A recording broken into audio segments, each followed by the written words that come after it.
Hello అందరికీ welcome back to Naseema's world. నేను మీ నసీమాని. ఈరోజు మన కిచెన్లో రెసిపీ వచ్చేసి పెసరపప్పు పాయసం. ఈ పెసరపప్పు పాయసంని చూస్తుంటేనే నోట్లో నీళ్ళు వచ్చేస్తున్నాయి కదండి.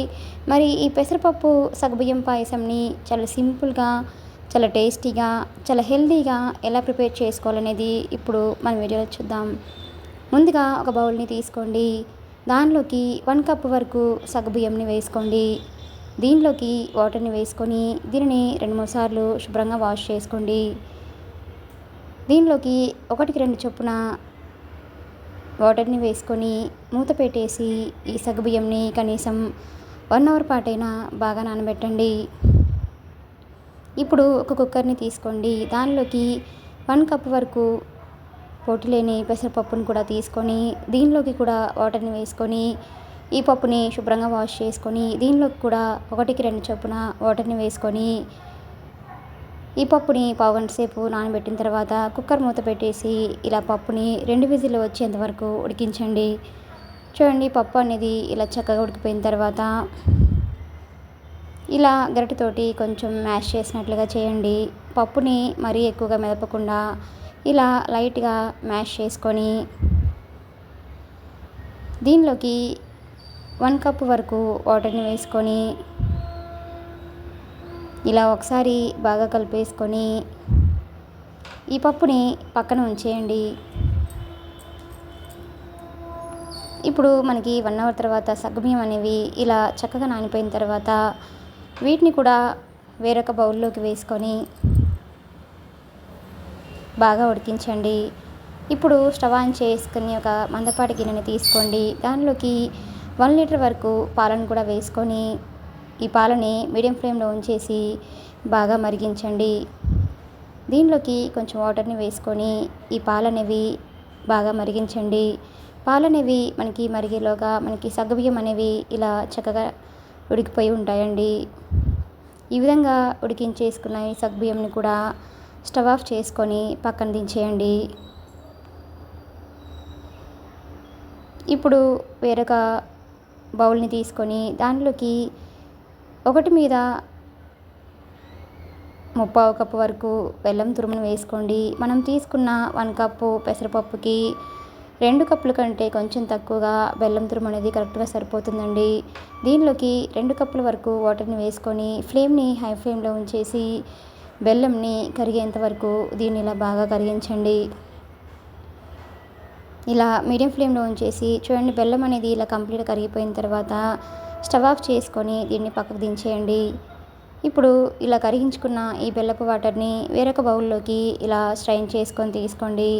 ఇలా వడకట్టుకోవడం వల్ల దీనిలో నలకలు ఏవైతే ఉన్నాయో అవన్నీ కూడా బయటకు వచ్చేస్తాయి. ఇప్పుడు మనకి పాలు అనేవి చూడండి ఇలా బాగా కాగిపోయిన తర్వాత ఇప్పుడు దీనిలోకి మనం ముందుగా ఉడికించి ఉంచుకున్న పెసరపప్పుని కూడా దీనిలోకి వేసుకోండి. ఇలా పప్పు వేసుకునేటప్పుడు ఇలా కొంచెం కొంచెంగా వేసుకుంటూ ఇలా గరిటెతోటి కలుపుకుంటూ వేసుకోండి, లేదంటే అడుగు అనేది ముద్దలాగా తయారవుతుందండి.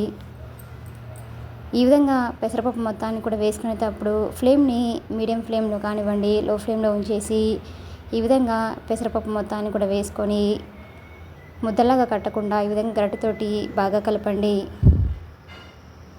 ఇప్పుడు దీనిలోకి మనం ముందుగా ఉడికించి ఉంచుకున్న సగ్గుబియ్యంని కూడా దీనిలోకి వేసేసుకోండి.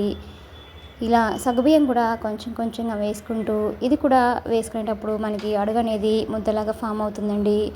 ఇలా వేసుకునేటప్పుడు ఫ్లేమ్ని లోలోనే ఉంచేసి ఇలా గరిటెతోటి ఈ విధంగా కలిపేసుకొని దీనిని కనీసం ఒక 4-5 నిమిషాల పాటు బాగా ఉడికించండి. ఇలా మధ్య మధ్యలో కలుపుకుంటూ బాగా ఉడికించండి. దీనిలోకి ఫ్లేవర్ కోసం కొంచెం ఇలాచి పొడిని కూడా వేసుకొని మరి కొంచెం సేపు బాగా ఉడికించండి. ఇప్పుడు మరో పక్క స్టవ్ ఆన్ చేసుకొని కడాయిని తీసుకోండి. దానిలోకి 2 స్పూన్స్ వరకు నెయ్యిని వేసుకోండి. నెయ్యి బాగా కరిగిన తర్వాత దీనిలోకి బాదాంని అలానే కాజుని కొంచెం కిస్మిస్ని కూడా వేసుకొని వీటిని లో ఫ్లేమ్లో ఉంచేసి గోల్డెన్ బ్రౌన్ కలర్ వచ్చేంత వరకు వీటిని బాగా ఫ్రై చేసుకొని స్టవ్ ఆఫ్ చేసుకొని పక్కన ఉంచేయండి. చూడండి, మనకి పాయసం అనేది ఇలా చక్కగా రెడీ అయిపోయిన తర్వాత ఇప్పుడు ఈ స్టేజ్లో ఉన్నప్పుడు స్టవ్ ఆఫ్ చేసుకుంటే సరిపోతుందండి. ఇలా పాయసం అనేది మనకి గోరువెచ్చగా ఉన్నప్పుడు బెల్లపు వాటర్ని కూడా దీనిలోకి యాడ్ చేసుకొని ఒకసారి ఇలా బాగా కలిపేసుకోండి. ఇప్పుడు దీనిలోకి మనం ముందుగా వేయించి ఉంచుకున్న డ్రై ఫ్రూట్స్ని కూడా దీనిలోకి వేసుకోండి. చూడండి, ఈ పాయసంని చూస్తుంటేనే నోట్లో నీళ్ళు వచ్చేస్తున్నాయి కదండి. చిన్నపిల్లలకి ఇలా చేసి పెడితే చాలా చాలా ఇష్టంగా తింటారండి.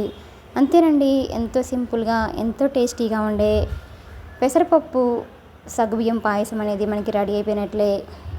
ఇలా రెడీ అయిపోయిన ఈ పెసరపప్పు పాయసంని ఒక సర్వింగ్ బౌల్లోకి తీసుకొని దీనిని వేడివేడిగా కానివ్వండి, లేదా ఫ్రిడ్జ్లో ఉంచుకొనైనా కూడా కూల్గా తిన్నా కూడా చాలా అంటే చాలా బాగుంటుందండి.